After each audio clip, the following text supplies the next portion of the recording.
Olá, eu sou a Jaque Richter, sou mestre em ensino de ciências exatas, professora da sala de recursos multifuncionais, professora de educação especial, né? E estou aqui na parte 7 de uma série de vídeos onde eu estou lendo na íntegra e comentando, a partir das minhas concepções, o documento Nortear, que me traz as orientações para o atendimento do público-alvo da educação especial, em específico, os estudantes com transtorno do espectro autista. Os vídeos anteriores, no card, em cima, então, bora lá. Estou agora no capítulo 5.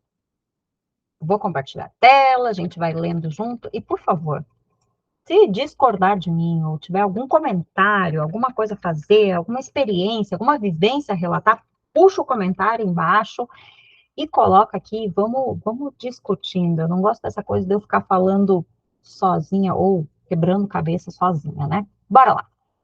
Capítulo 5. Das possibilidades de práticas baseadas em evidências científicas a serem utilizadas no processo educacional do estudante com transtorno do espectro autista. Aqui no 5 a gente vai entrar realmente no que são essas tais práticas baseadas em evidências, ok? Como eu disse, eu ainda gosto desse documento, tá? Porque eu prefiro as coisas que estão sendo ditas, mesmo que eu não concorde com elas totalmente, do que o subentendido e vazio. Além das características definidas para o transtorno do espectro autista no DSM-5, que incluem déficit de comunicação, interação social, interesses restritos e fixos, podendo apresentar sensibilidade sensorial a determinados estímulos do ambiente, como sons, luminosidade e texturas, e transtorno do desenvolvimento intelectual associado, é preciso identificar nesses estudantes tanto os repertórios já existentes, aqueles que estão em fase de aquisição, e os que ainda precisam ser aprendidos. Com esse conhecimento, é possível estabelecer as metas de aprendizado e desenvolvimento a curto, médio e longo prazo, considerando o currículo escolar, os interesses do estudante em conformidade com os anseios da família e a opinião de profissionais das diferentes áreas de interesse, como professores e educadores especiais, psicólogos, fonoaudiólogos, terapeutas ocupacionais e demais envolvidos. Numa lógica simples, bom, lá no começo eles dizem, né, que um dos desafios da educação hoje é ter justamente esses outros profissionais. Então, vamos imaginar que esse documento está trazendo que no futuro próximo, talvez esses profissionais venham na escola trabalhar com a gente. Mas uma parceria vai funcionar e a gente vai ter, enfim, estou sonhando, né? Numa lógica simples, para se chegar aos repertórios e habilidades para os quais o ensino deve ser direcionado, a partir dos repertórios e habilidades já existentes, é preciso estabelecer e planejar as melhores estratégias de ensino, levando em consideração, então, 1. O ambiente escolar, familiar e cultural do estudante. 2. As capacidades e os conhecimentos dos profissionais envolvidos. 3. As práticas com demonstração empírica de resultados promissores advindas de estudos científicos da área. A parte 3 é onde a gente vê realmente as evidências, tá? Então, a parte das evidências está aqui no 3, né? A figura 1 apresenta um exemplo simples para representar essa ideia. Os itens 1, 2 e 3 acima contemplam o que se chama de prática baseada em evidências.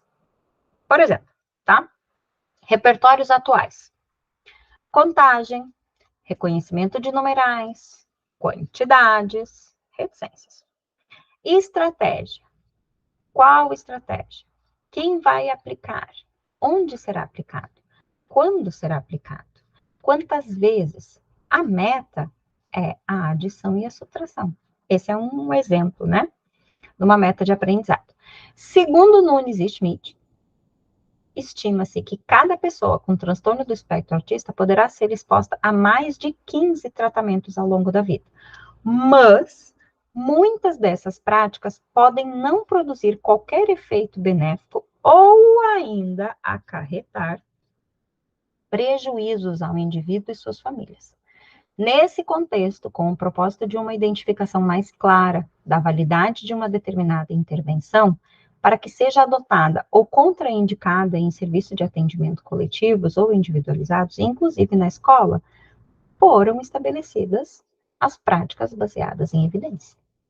Apesar de o tema, prática baseada em evidência, ser discutido mais extensivamente nas áreas da saúde, que é o que eu dizia sobre a clínica, como medicina e psicologia, é importante buscarmos o seu entendimento para o uso no contexto educacional.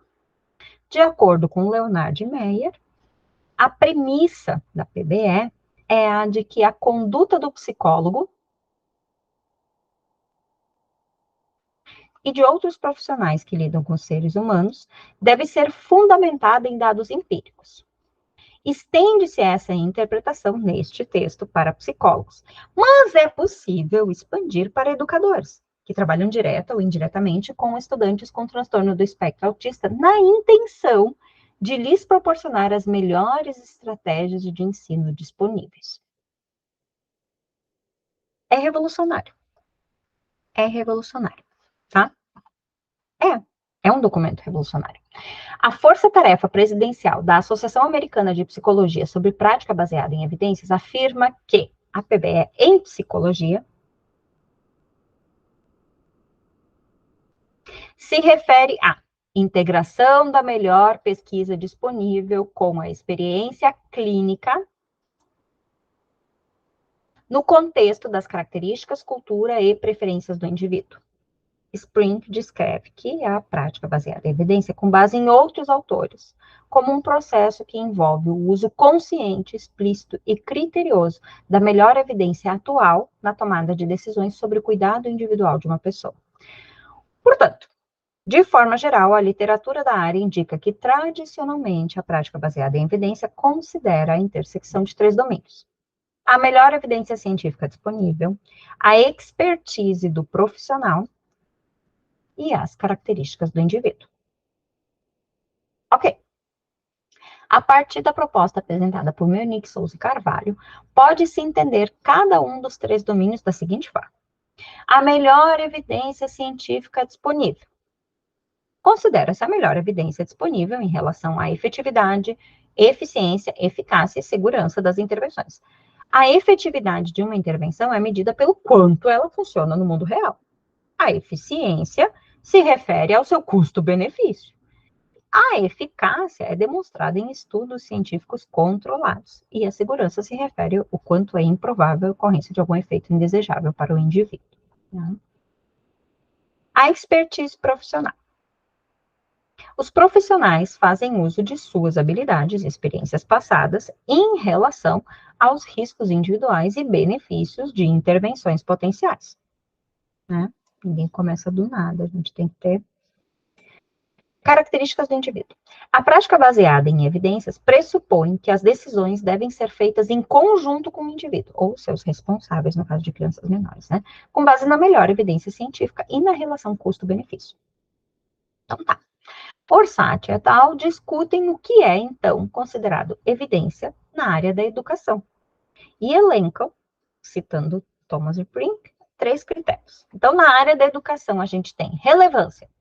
Uma informação é relevante quando agrega, modifica ou complementa o que já se sabe sobre determinado tema, quando permite avanço no conhecimento estabelecido. Ok. Suficiência. O acúmulo de dados que demonstram o mesmo tipo de evidência. Repetição, né? Veracidade. A garantia de que o processo utilizado para coletar as informações não sofreu distorções nem foi contaminado por interesses pessoais ou de grupos envolvidos. Então, eles lembram ainda que, na área da educação, os contextos social, educacional e científico são fatores cruciais na determinação de validade da prática. Por fim, os autores afirmam que as evidências em educação podem ser divididas em 2 grandes grupos: conhecimento profissional e evidência empírica. Eu tenho... O empirismo pode ser visto de formas bem diferentes, tá? O empirismo nem sempre é uma coisa só. Então, vamos adiante, vamos discutir no final. As evidências baseadas no conhecimento profissional são uma combinação de relatos consensuais de especialistas pelas suas experiências e observações pessoais. As evidências empíricas são aquelas baseadas em pesquisas conduzidas com rigor científico. A gente tem que lembrar que o empírico é observação. Tá? O empírico é o que foi observado.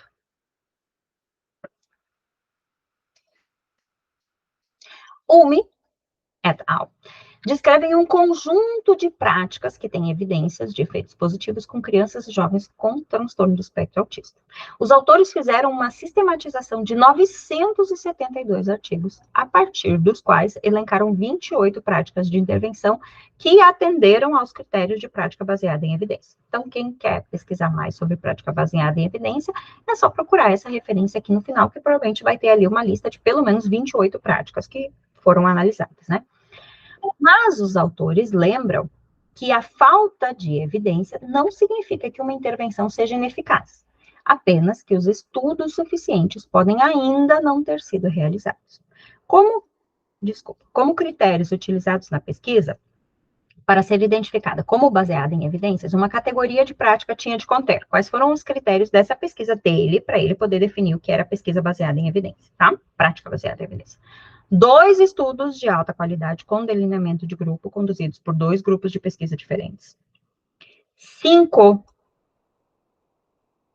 estudos de alta qualidade com delineamento de sujeito único, conduzidos por 3 grupos de pesquisa diferentes, e um total de 20 participantes entre os grupos de estudos, ou uma combinação de um estudo de delineamento de grupo e 3 estudos de delineamento de sujeito único de alta qualidade, conduzidos por 2 grupos independentes de pesquisa. Isso é bem metodologia de trabalho científico, tá? Mas é o que foi considerado por estes autores na pesquisa deles. Tá? Eu vou marcar eles em vermelho, e daí, quem quiser lembrar depois para pegar lá no final, e daqui a pouco ler essa pesquisa, né? Portanto, é importante ressaltar que não basta ler um único artigo por estar publicado e assumir que ele fornece individualmente evidência suficiente. O quadro 1 apresenta a lista das práticas baseadas em evidência identificadas por UME, certo? Aqui é de 2021 e esse aqui é de 2020. Não sei se é um erro de digitação ou se são dois artigos diferentes desse mesmo autor, tá? E a breve descrição. Então, quais foram as práticas baseadas em evidência que UME e os outros autores identificaram? Então, vamos lá. Análise de tarefa. Um processo no qual uma atividade ou um comportamento é dividido em etapas pequenas e gerenciáveis para avaliar e ensinar uma habilidade. Outras práticas, como reforço ou modelação por vídeo, são frequentemente usadas para facilitar a aquisição dos passos menores. Apoio visual. Uma exibição visual que apoia o aluno no envolvimento em um comportamento ou uma habilidade, sem a necessidade de instruções adicionais. Atraso no tempo. Uma prática usada para atenuar sistematicamente o uso de dicas e ajudas durante atividades instrucionais, usando um breve intervalo entre a instrução inicial e quaisquer instruções ou dicas ajudas adicionais. Autogerenciamento. Instrução com foco na discriminação entre comportamentos apropriados e inapropriados, monitorando e registrando com precisão seus próprios comportamentos e recebendo recompensas por se comportarem adequadamente. Avaliação e análise comportamental funcional. Uma maneira sistemática de determinar a função subjacente ou propósito de um comportamento, identificando qual reforçador mantém determinado comportamento para que um plano de intervenção eficaz possa ser desenvolvido. Comunicação alternativa e aumentativa. Intervenções que usam ou ensinam o uso de um sistema de comunicação que não seja vocal, que pode ser auxiliado. Por exemplo, dispositivo, livro de comunicação, ou não auxiliado, por exemplo, a língua de sinais. Dicas e ajudas. Ajuda ou dica verbal, gestual ou física dada aos alunos para apoiá-los na aquisição ou engajamento em um comportamento ou habilidades-alvo. Estratégias cognitivo-comportamentais e instrucionais. Instrução sobre gerenciamento ou controle de processos cognitivos que levam a mudanças comportamentais, sociais ou acadêmicas. Exercício e movimento. Intervenções que usam reforço físico, habilidades técnicas, motoras específicas ou movimento consciente para atingir uma variedade de habilidades e comportamentos. Extinção. A remoção de consequências reforçadoras de um comportamento desafiador, a fim de reduzir a ocorrência futura desse comportamento. Instrução direta. Sim, é bem longo. Instrução direta. Uma abordagem sistemática para o ensino usando um pacote instrucional sequenciado com protocolos ou lições de roteiro.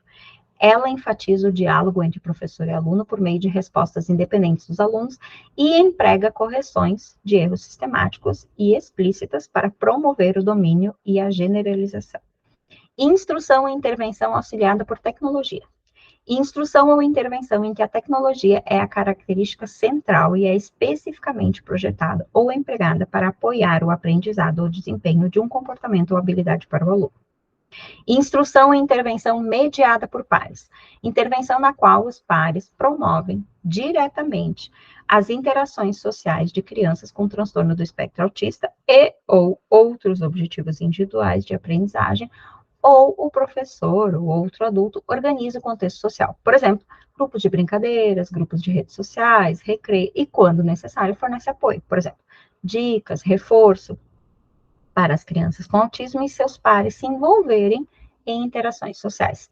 Integração sensorial, conforme originado por intervenções de Jean Ayres, que visam a capacidade de uma pessoa de integrar informações sensoriais, visual, auditiva, tátil, proprioceptiva e vestibular entre seu corpo e o ambiente, a fim de responder usando um comportamento organizado e adaptativo.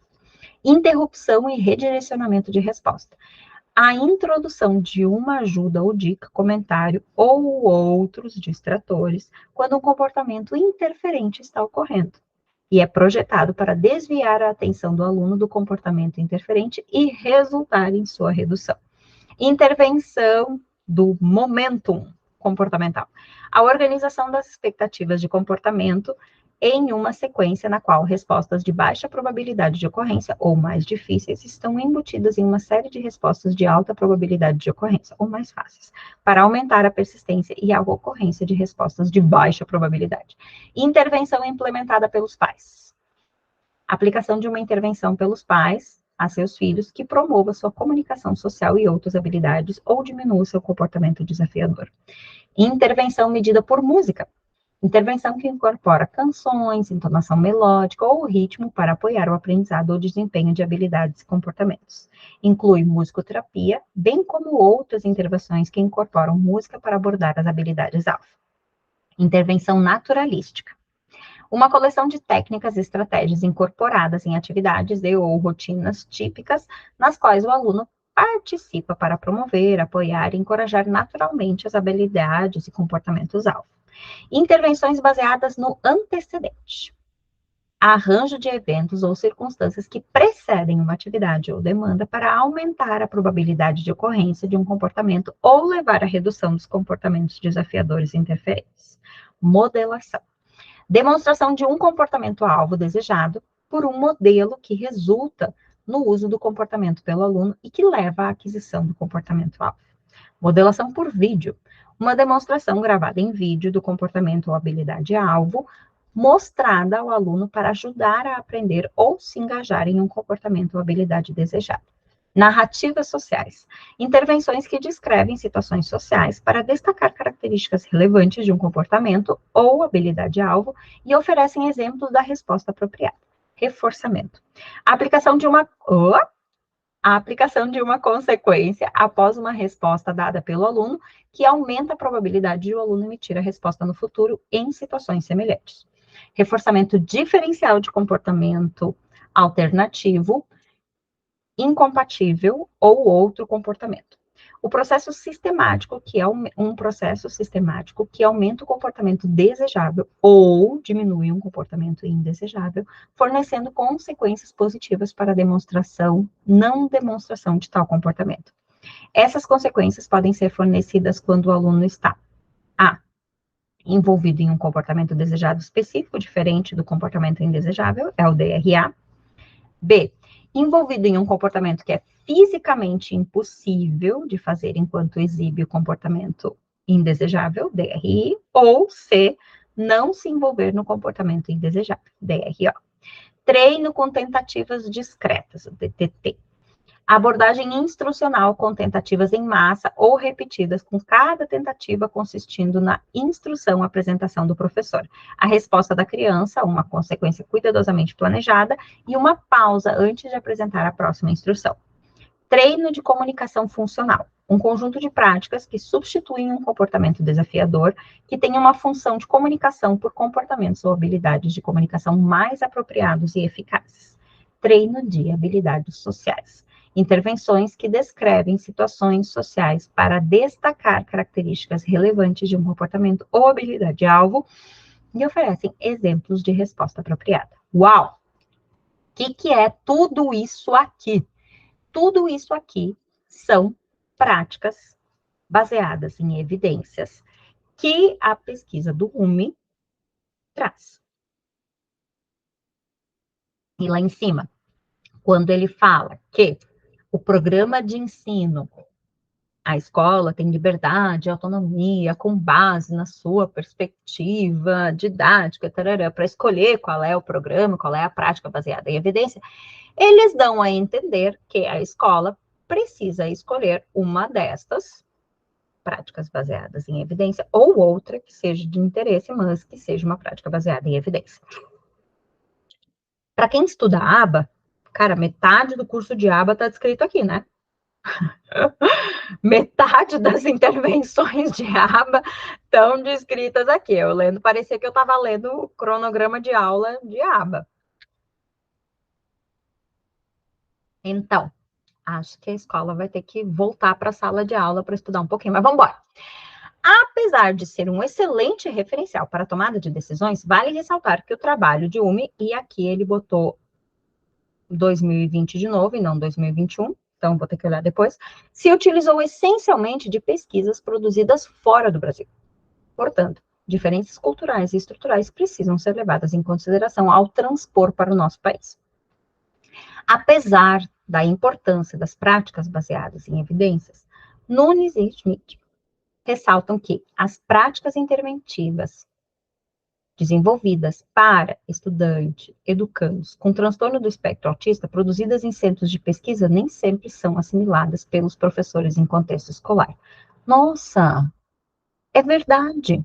Por quê? Porque essas práticas foram feitas em centros de pesquisa, não são feitas na escola. Essas limitações podem ser explicadas por fatores relativos à formação ou capacitação dos professores e pela transposição não natural daquilo que é produzido cientificamente, geralmente de maneira bastante controlada e estruturada para ambientes escolares. Isto posto, mais uma vez, torna-se imprescindível o investimento na capacitação de professores e no trabalho conjunto e colaborativo entre os vários membros da comunidade escolar. Eu colocaria uma vírgula aqui e indicaria que também seria importante que a academia, né, ou as pesquisas fossem feitas na escola. Por que as pesquisas são feitas em centros de pesquisa? Por que as pesquisas não são feitas na escola? Entende? Aí a pesquisa não precisaria transpor barreiras, porque a pesquisa indicaria e auxiliaria a escola, não a escola ter que correr atrás da pesquisa. Entende? Acho um pouco frustrante isso, que o professor tenha que ler artigos acadêmicos que foram feitos em centros de pesquisa, muitas vezes em clínicas, no contexto médico, para tentar adaptar e transformar algo naquilo que ele possa fazer em sala de aula. Tá, mas por que a galera que está pesquisando não vai lá na escola? Se a escola, e isso é uma coisa que às vezes me frustra um pouco, entende? A escola, principalmente a escola pública, tá? É o único local da sociedade em que grande parte da população passará. A educação é obrigatória, seja a família pode escolher se quer pública ou privada, né? Mas a escola, frequentar a escola é obrigatório. Então, se eu estou fazendo uma pesquisa, se eu estou criando algo. Se eu estou pesquisando algo que eu quero implementar, não vai para pesquisar aqui não, escola. É mais difícil? Ah, claro que é. Porque é mais difícil trabalhar na escola, né, gente? Quer ver? Vamos pegar lá em cima aqui, nas práticas baseadas em evidência, tá? Reforço diferencial. Não. Treino de habilidade social. Vamos lá, vamos aplicar lá na escola. Treino de habilidade social. Aqui, né? A naturalística dentro da escola até seria possível, por música, daria. Intervenção por pares, momento, né? Mas muitas delas aqui, integração sensorial, né? Intervenção mediada, auxiliada por tecnologia, instrução direta, traz no tempo, autogerenciamento, dicas e ajudas, análise de tarefa. Muitas delas vai ter o reforço, o reforçador, né? Que é um dos pontos que se usa em muitas dessas técnicas aqui. E aí, muitas vezes, reforçamento, achei. A aplicação de uma consequência após uma resposta dada pelo estudante, que aumenta a probabilidade dele emitir a resposta no futuro. O reforçamento é um dos mais utilizados, tá? E normalmente se faz reforçamento com M&M's, com balinha, com uma coisa que a criança gosta de comer. Na escola pública não dá. Não dá. Primeiro, é inviável economicamente, porque se o professor fizer com um na sala de aula, vamos imaginar uma sala com 25, tá? Eu tenho um estudante autista nesse contexto de 25 estudantes, né? Se o professor fizer lá um programa de ensino, tá? E eu tô pensando aqui na equidade também, porque não é justo com os outros. Ah, o estudante com autista respondeu, ele deu lá o comando verbal, né? E o estudante respondeu, o professor tá lá no PBE de reforçamento. Ele ganhou um MM. Tá, e os outros que responderem não ganham? Pergunta. A galera vai curtir? Vai achar legal ter esse colega autista ou vão odiar ele? Ponto 1, dentro da equidade. Ponto 2, tá? E não adianta me dizer que eu posso explicar para os outros que ele é autista, que ele é diferente, que quando chega em tratamento diferenciado, todo mundo quer. Todo mundo quer. Aí vem desenho universal da aprendizagem também, né? Ponto 2, tá? As redes de ensino hoje têm nutricionistas, e eu acho que precisamos caminhar nesse sentido enquanto sociedade, que restringem horrores à alimentação, tá? As coisas mais simples e que eram os que nos deixavam mais felizes na nossa infância, que era o dia do cachorro quente, nem isso não tem mais. Salsicha é proibido, gelatina é proibido. Bom, basta que teve rede de ensino aí que proibiu o uso de açúcar, tá? Fez com que metade da comida da escola fosse pro lixo, porque nenhuma criança comeu mais, porque eles estão acostumados a comer açúcar e se cortou o açúcar. E aí, como é que eu vou fazer reforçamento? Vou bater palminha? Peraí, né, gente? Vou elogiar? Quanto tempo vai durar esse reforçador? Entendeu? E quando eu reforço um e não reforço os outros, e aí a aba explica, né? Eu tô colocando alguns comportamentos em extinção aí. Complicado. Complicado, complicado, complicado. Importante de ser discutido, importante de ser estudado. Mas é complicado para o ensino regular, no contexto da sala de aula comum, aplicar. No sentido de não diferenciar o estudante, público-alvo da educação especial, dos demais estudantes. Por quê? O estudante não quer ser diferente do colega dele. Eu tive uma situação de um estudante que o professor quis fazer uma prova adaptada, uma prova diferente, tá?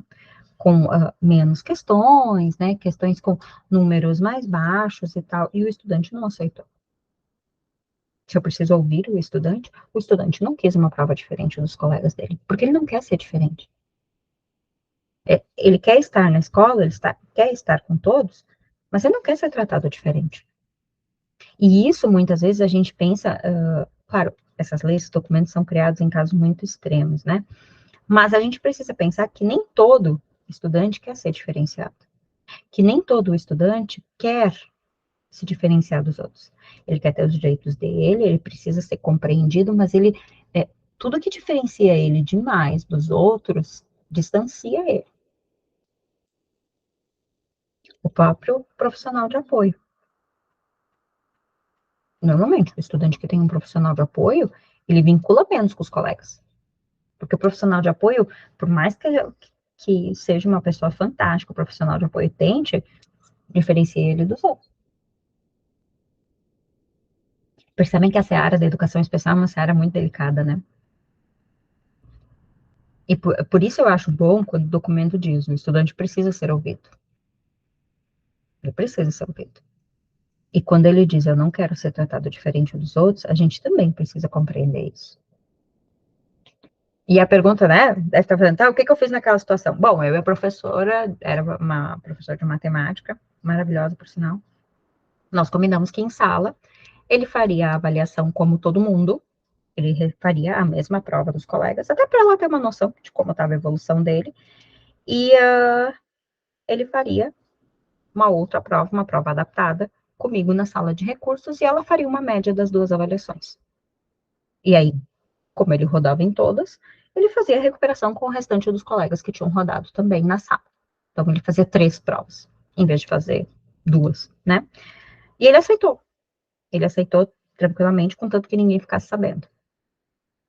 Ele fazia sozinho comigo na sala de recursos. Mas na sala ele queria ser como os outros. E ele não se importava de rodar nas provas, de estar junto com a galera da recuperação, entende? Porque ele tinha um grupo ali. Ele se identificava com os colegas que rodavam, mas se identificava. Sabe? Ele só não queria ser tratado diferente. E ele me disse, eu não quero ser um coitadinho. Ok? Né? Isso a gente também precisa levar em consideração. Nem sempre o estudante quer essa diferenciação. Portanto, para fins deste documento, sugere-se que o estudante com transtorno do espectro autista tenha garantida uma educação que considere alternativas de ensino com base em dados empíricos de pesquisas da área que demonstrem evidência científica. Alternativas de ensino. Que considere o conhecimento do próprio educador, considerando todos os preceitos éticos envolvidos, e que considere as questões individuais, como característica, cultura e preferências do estudante e de sua família.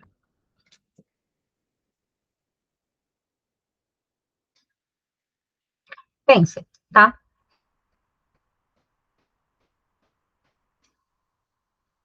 Uma educação que considere alternativas. Então, todo o processo de ensino precisa ser baseado em evidências.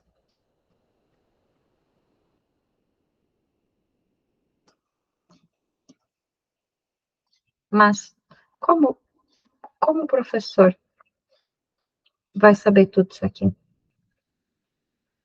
E todas essas aqui são voltadas para o autismo. A maior parte delas, assim, ó, os documentos que eu vi são documentos clínicos de atendimento clínico, de treino, tá? De habilidades específicas.